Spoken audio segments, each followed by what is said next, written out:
Thank you for joining us for our monthly webinar series from Local Market Monitor, where we take a closer look at this month's National Economic Outlook, which was written by Local Market Monitor's founder, Ingo Windsor. For those of you that don't know Ingo, he has been analyzing real estate markets for over 30 years and is a graduate of MIT and Boston University. He is not your typical economist and has a knack for taking complex data, extracting what is important, and providing unique insights and tangible guidance on real estate markets. So with that, I bring you Ingo and his insights on the economy. Thank you very much, Carolyn. Every month, we look at the latest economic data to see what they can tell us about real estate markets, where they are now, and where they may be headed. Our underlying premise is that you make better investment decisions when you have a better idea of the economic forces that affect supply and demand. This month, we'll again review the situation of the overall economy, which on the one hand may be muddling along, but on the other seems close to slower and slower growth. And we'll talk about what that means for real estate markets, where home prices should be sliding backwards by now, but so far haven't.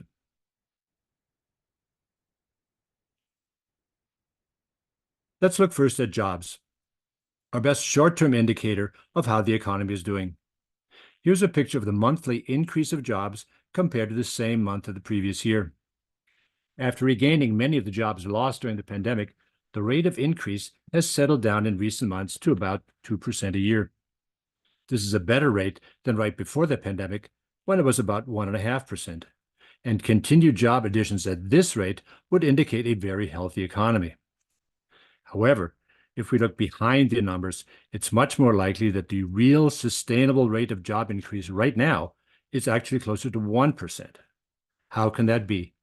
Because almost all the growth currently comes from just two sectors, healthcare and government, which are still rehiring after large COVID layoffs and which aren't engines of economic growth in any case. They consume resources instead of producing them. Here's the situation in the large government sector. Jobs are increasing at an annual rate of almost 3%. In normal times, that rate is less than 1%. The main reason for the current rate is very strong hiring at the state level, which I suspect has a lot to do with rehiring at state colleges and other state schools, where large numbers of people were laid off during the pandemic. The situation is similar in the large healthcare sector, currently adding jobs at a 4% annual rate, but where normal job additions are closer to 2%. Many of the added jobs are at nursing homes, many of which had to shut down during the pandemic and have only recently been rehiring. Another area of strong job growth in healthcare is for home health services, where demand has jumped as other alternatives have become less available and more expensive. Rehired jobs in healthcare and government are a good thing.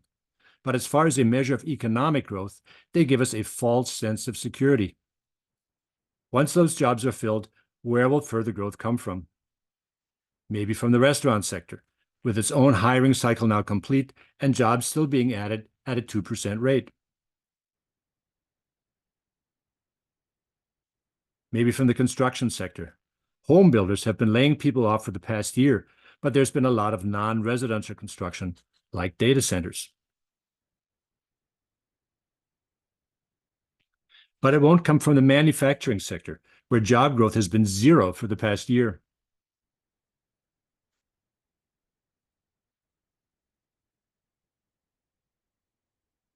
And not from the retail sector, where brick and mortar stores are like dinosaurs from the past.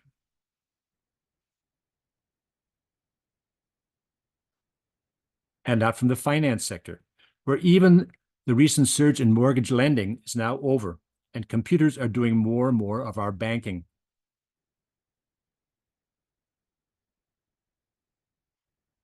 And most importantly, not from the business services sector, the largest single sector of the economy, which provides services that all other businesses need.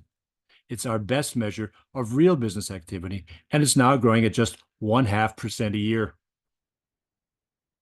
At the end of the pandemic, when growth in this sector had settled down to around 2%, it seemed that new business opportunities could be the source of future growth. but sharply higher interest rates have dialed back those expectations. And in fact, instead of adding contract workers, as typically happens when business opportunities expand, companies have kept shedding them at a very high rate. What does all this mean for real estate markets? Here's a picture of home prices over the last few years, showing the size of the surge that took place during the pandemic, as prices in some local markets shot up more than 30% in just 1 year.